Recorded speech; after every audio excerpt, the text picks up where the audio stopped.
سورۃ النساء کے جو چند مرکزی ٹاپکس ہیں نا، ان میں سے ایک یہ ہے کہ یتیم بچیوں کے ساتھ حسن سلوک کرنا ہے.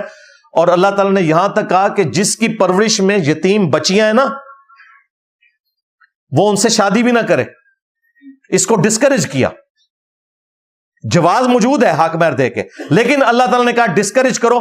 تم ان کے ولی بن کے ان کی شادی دوسری جگہ کرو، تاکہ ان کے ساتھ کوئی ظلم کرے تو وہ پیچھے تمہارے پاس واپس آ سکے. تم ولی بنو، سرپرست بنو. اور بخاری شریف میں حدیث ہے بڑی رکت انگیز کہ جس نے کسی ایک یتیم بچے یا بچی کی کفالت کی، ایک کی، خواہ وہ اس کا رشتہ دار ہوا یا رشتہ دار نہ ہوا. کوئی کہہ سکتا تھا کہ جی یہ فضیلت اس لیے ہے کہ صلہ رحمی کا، رحمی رشتوں کے ساتھ اس نے سلوک کا حکم ہے.